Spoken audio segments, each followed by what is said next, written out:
Yang pertama ada penjelasan gangguan kepribadian.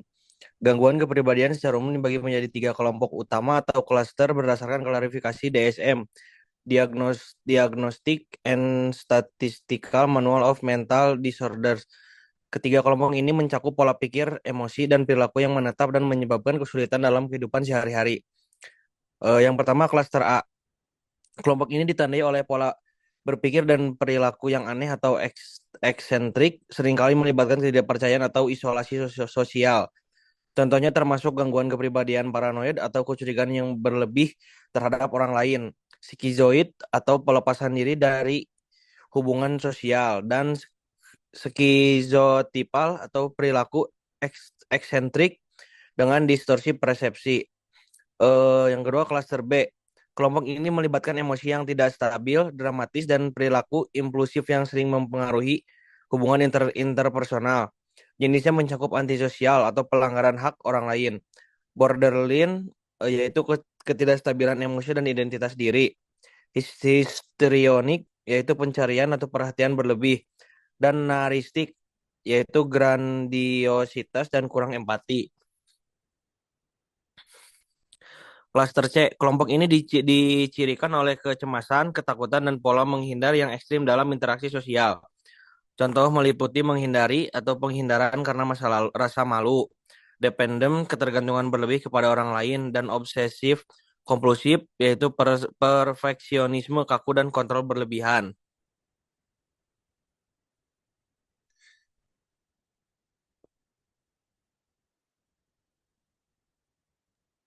Lalu selanjutnya ada Selanjutnya dibacakan oleh berapa? Lalu selanjutnya ada langsung ke Fadel. oke, ada selanjutnya ada klasifikasi dan penjabaran kategori gangguan kepribadian.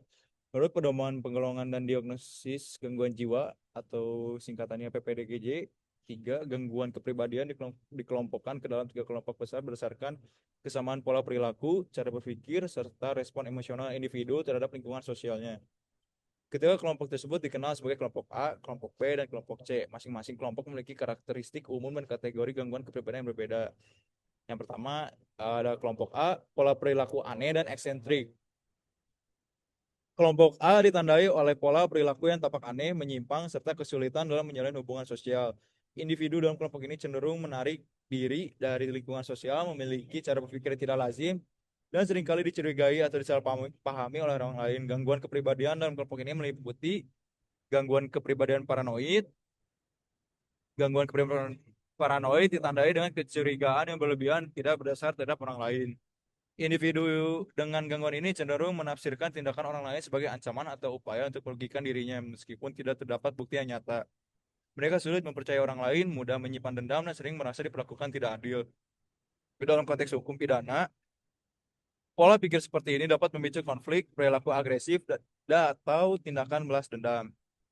Selanjutnya ada gangguan kepribadian skizoid. Gangguan kepribadian skizoid ditandai dengan ketidakpedulian terhadap hubungan sosial serta keterbatasan dalam mengekspresikan emosi. Individu dengan gangguan ini lebih memilih aktivitas yang bersifat soliter, jarang menunjukkan emosi baik positif. Selanjutnya ada mereka umumnya tidak tertarik dengan untuk menjalin hubungan dekat, termasuk hubungan keluarga. Dalam konteks hukum, individu skizoid cenderung pasif, namun tetap dapat terlibat dalam pelanggaran hukum tertentu akibat kurangnya pemahaman terhadap norma sosial. Selanjutnya ada gangguan kepribadian skizotipal. Gangguan kepribadian skizotipal ditandai dengan pola pikir, persepsi, dan perilaku yang eksentrik atau tidak lazim. Individu sering memiliki keyakinan aneh seperti pemikiran magis serta pengalaman perseptual yang tidak biasa. Hubungan sosial mereka terganggu karena perilaku yang dianggap ganjil oleh lingkungan. Dalam hukum pidana, gangguan ini dapat menjadi pertimbangan dalam menilai kondisi kejiwaan pelaku, terutama terkait kemampuan memahami realitas secara wajar. Lalu selanjutnya ada di yang kelompok B, pola perilaku dramatis, emosional, dan impulsif. Kelompok B dicirikan oleh perilaku emosional, impulsif, dan seringkali melanggar norma sosial. Individu dalam kelompok ini cenderung mengalami kesulitan mengendalikan emosi dan perilaku, serta memiliki masalah serius dalam hubungan interpersonal. Contohnya ada di gangguan kepribadian antisosial. Gangguan kepribadian antisosial ditandai dengan pengabaian terhadap norma sosial dan hak orang lain. Individu dengan gangguan ini sering melakukan tindakan melanggar hukum, manipulatif, tidak bertanggung jawab, serta tidak menunjukkan rasa bersalah atas perbuatannya. Dalam hukum pidana, gangguan kepribadian antisosial sering ditemukan pada pelaku tindak pidana berulang, sehingga menjadi perhatian penting dalam sistem peradilan pidana. Selanjutnya ada di gangguan kepribadian ambang atau borderline. Gangguan kepribadian ambang ditandai oleh ketidakstabilan emosi, citra diri, dan hubungan interpersonal. Individu dengan gangguan ini sering mengalami perubahan suasana hati yang ekstrim, ketakutan ditinggalkan, serta perilaku impulsif yang beresiko, seperti penyalahgunaan zat atau tindakan melukai diri. Dalam konteks hukum, perilaku impulsif ini dapat berujung pada tindak pidana yang dilakukan tanpa pertimbangan matang. Selanjutnya ada gangguan kepribadian histrionik. Gangguan kepribadian histrionik ditandai dengan kebutuhan yang berlebihan untuk menjadi pusat perhatian. Individu dengan gangguan ini cenderung bersikap dramatis, emosional, dan mudah dipengaruhi. Mereka sering menggunakan penampilan fisik atau perilaku teatrikal untuk menarik perhatian.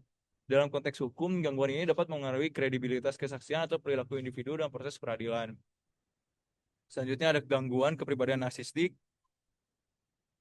Gangguan kepribadian narsistik ditandai dengan perasaan superioritas, kebutuhan akan pengakuan berlebihan, serta kurangnya empati terhadap orang lain. Individu dengan gangguan ini sering merasa dirinya lebih penting dibanding orang lain dan sulit menerima kritik. Dalam konteks hukum pidana, sikap arogan dan kurang empati dapat mempengaruhi perilaku pelaku, termasuk penolakan terhadap tanggung jawab hukum.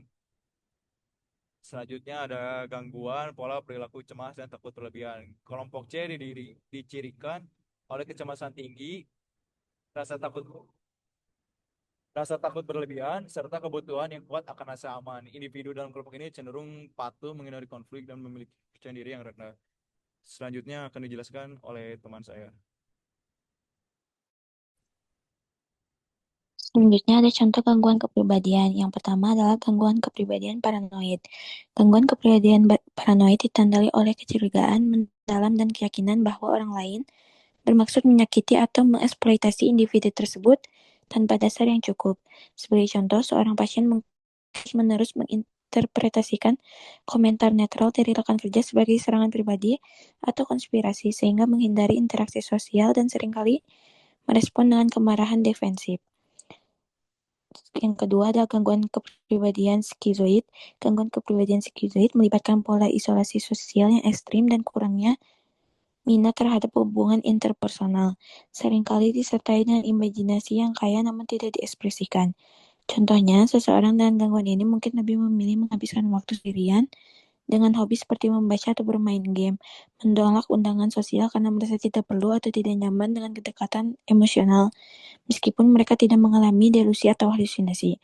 Yang ketiga, gangguan kepribadian skizotifal.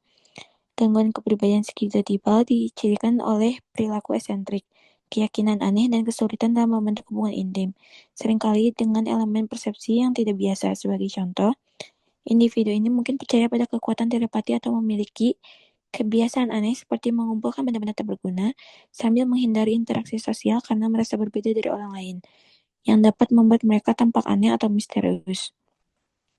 Yang keempat, gangguan kepribadian antisosial. Gangguan antisosial melibatkan pola pengabaian hak orang lain, kurangnya empati, dan perilaku impulsif atau manipulatif.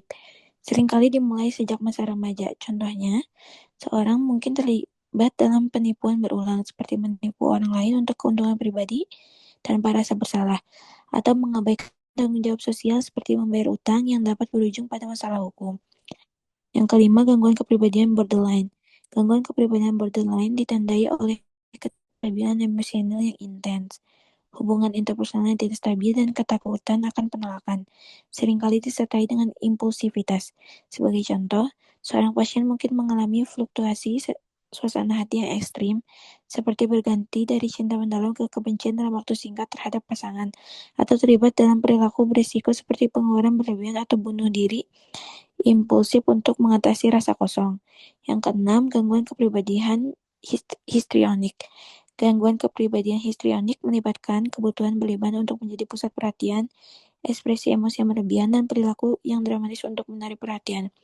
Contohnya, individu ini mungkin sering mengubah penampilan atau cerita untuk membuat diri terlihat lebih menarik, seperti berpura-pura sakit untuk mendapatkan simpati atau bereaksi berlebihan terhadap situasi sehari-hari untuk memastikan orang lain memperhatikan mereka. Yang ketujuh, gangguan kepribadian narsistik. Gangguan kepribadian narsistik didirikan oleh rasa keagungan diri yang berlebihan, kebutuhan akan kekaguman, dan kurangnya empati terhadap orang lain. Sebagai contoh, seseorang mungkin terus-menerus membanggakan pencapaiannya, meremehkan orang lain, dan bereaksi marah jika tidak mendapat pujian, seperti seorang eksekutif yang memaksa bawahannya bekerja lembur tanpa menghargai kontribusi mereka. Yang kedelapan, gangguan kepribadian avoidant. Gangguan kepribadian avoidant merupakan penghindaran sosial yang intens karena rasa rendah diri dan ketakutan akan penolakan, seringkali disertai dengan isolasi. Contohnya, individu akan menolak pekerjaan yang melibatkan interaksi banyak orang seperti presentasi publik karena khawatir diejek, meskipun memiliki keterampilan yang cukup sehingga mereka lebih memilih pekerjaan soliter. Yang kesembilan, gangguan kepribadian dependen. Gangguan kepribadian dependen ditandai oleh kebutuhan berlebihan untuk diperhatikan dan ketergantungan emosional pada orang lain. Seringkali dengan rasa takut ditinggalkan. Sebagai contoh, seorang mungkin meminta nasihat dari orang lain bahkan untuk keputusan sederhana. 10. Gangguan kepribadian obsesif kompulsif. Gangguan kepribadian obsesif kompulsif melibatkan pada perfeksionisme yang kaku, kontrol berlebih, dan kesulitan dalam fleksibilitas. Berbeda dari gangguan obsesif melibatkan ritual. Contohnya, individu ini mungkin menghabiskan waktu berlebihan untuk merencanakan segala sesuatu secara detail, seperti membuat daftar panjang untuk tugas sederhana dan bereaksi marah jika orang lain tidak mengikuti aturan yang mereka dan dapat mengganggu hubungan interpersonal. Selanjutnya akan dibahas. Selanjutnya, penanganan yang sesuai terhadap masing-masing gangguan kepribadian. Penanganan gangguan kepribadian pada prinsipnya tidak hanya berfokus pada pengobatan medis, tetapi lebih menekankan pada pendekatan psikologis jangka panjang. Hal ini disebabkan karena gangguan kepribadian merupakan pola perilaku dan cara berpikir yang menetap serta telah terbentuk dalam waktu lama. Dalam konteks psikologi hukum pidana, penanganan gangguan kepribadian juga memiliki tujuan tambahan, yaitu mencegah terjadinya pelanggaran hukum berulang serta membantu individu berfungsi secara lebih adaptif dalam masyarakat. Yang pertama, penanganan gangguan kepribadian kelompok A. Gangguan kepribadian dalam kelompok A umumnya ditandai dengan pola pikir yang menyimpang, kecurigaan berlebihan, serta kecenderungan menarik diri dari lingkungan sosial. Oleh karena itu, pendekatan penanganannya harus dilakukan secara hati-hati dan bertahap. Pada gangguan kepribadian paranoid, penanganan difokuskan pada upaya membangun rasa tenaga profesional. Psikoterapi individual menjadi pendekatan utama, terutama terapi yang membantu individu mengenali pola pikir irasional dan kecurigaan yang tidak berdasar. Pendekatan yang terlalu konfrontatif perlu dihindari karena dapat memperkuat rasa curiga. Dalam konteks hukum pidana, pemeriksaan psikologis yang objektif sangat penting agar penilaian terhadap perilaku pelaku tidak hanya didasarkan pada sikap defensif atau pemusuhan yang ditampilkan. Pada gangguan kepribadian skizoid, penanganan lebih berfokus pada peningkatan kemampuan fungsi sosial dasar. Individu dengan gangguan ini umumnya tidak merasa terganggu dengan kondisi dirinya, sehingga motivasi untuk menjalani terapi sering kali rendah. Oleh karena itu, pendekatan suportif dan konseling yang tidak memaksa lebih dianjurkan. Dalam sistem hukum, individu skizoid biasanya tidak memerlukan penanganan intensif kecuali gangguan tersebut berdampak langsung pada proses hukum atau kemampuan berinteraksi dalam persidangan. Yang kedua, penanganan gangguan kepribadian kelompok B. Gangguan kepribadian kelompok B seringkali berhubungan dengan perilaku impulsif, emosional, dan pelanggaran norma sosial, sehingga penanganannya memiliki keterkaitan yang kuat dengan upaya pencegahan tindak pidana.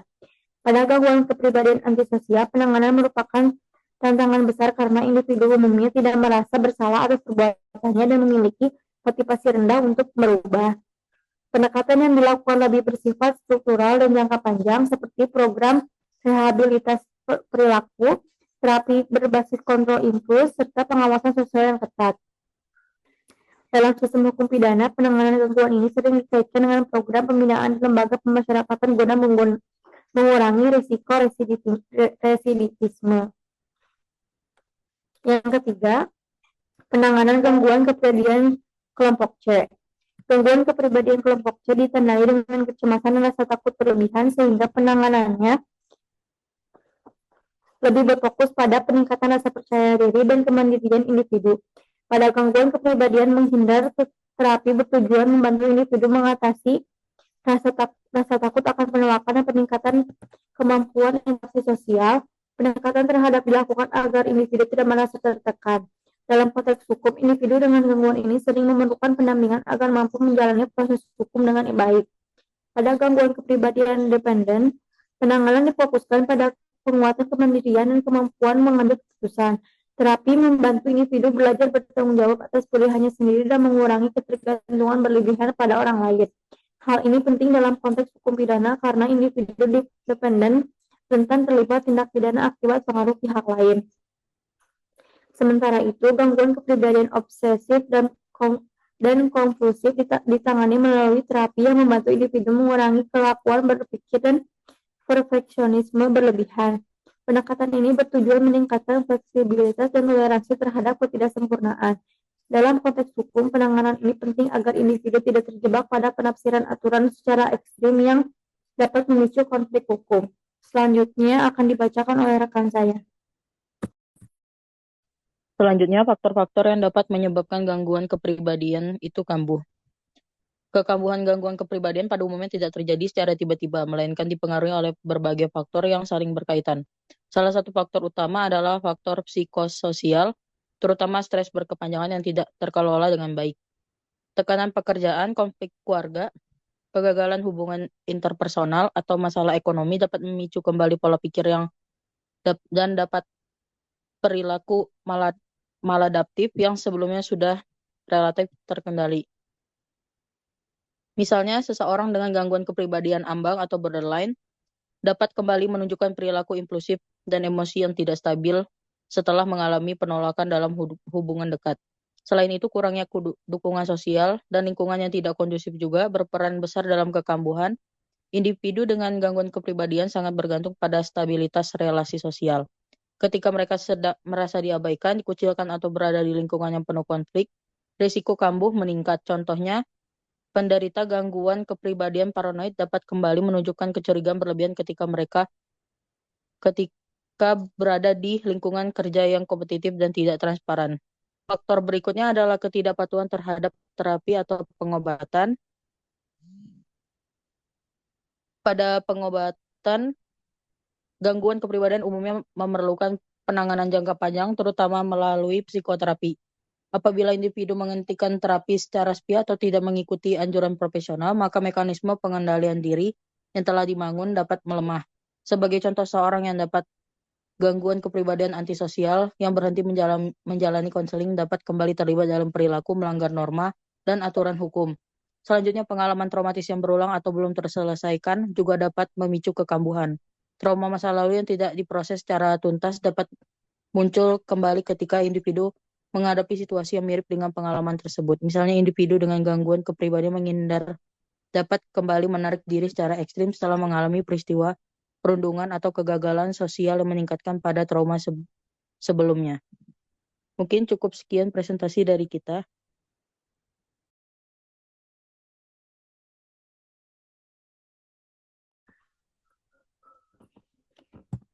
Kesimpulannya bacain jangan.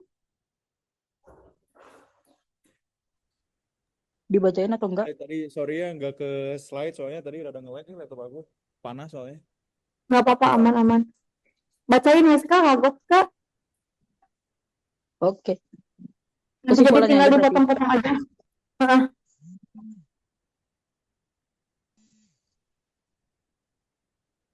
Kesimpulannya adalah berdasarkan pembahasan mengenai gangguan kepribadian dalam perspektif psikologi hukum pidana dapat disimpulkan bahwa gangguan kepribadian merupakan kondisi psikolog yang ditandai oleh pola pikir, emosi, dan perilaku yang menetap serta menyimpang dari norma sosial. Gangguan ini tidak hanya berdampak pada kehidupan pribadi dan sosial individu, tetapi juga memiliki implikasi penting dalam konteks hukum pidana, khususnya terkait perilaku melanggar hukum, kemampuan bertanggung jawab secara hukum, serta pertimbangan dalam proses peradilan. Pedoman penggolongan dan diagnosa gangguan jiwa PBDGJ 3 mengkelompokkan gangguan kepribadian ke dalam 3 kelompok utama, yaitu kelompok A, kelompok B, dan kelompok C. Setiap kelompok memiliki karakteristik dan kategori gangguan kepribadian yang berbeda, mulai dari pola perilaku yang eksentrik, emosional dan impulsif, hingga cemas dan takut berlebihan. Perbedaan karakteristik tersebut menunjukkan bahwa tidak semua gangguan kepribadian memiliki tingkat risiko yang sama terhadap perilaku kriminal, namun tetap perlu dipahami secara komprehensif.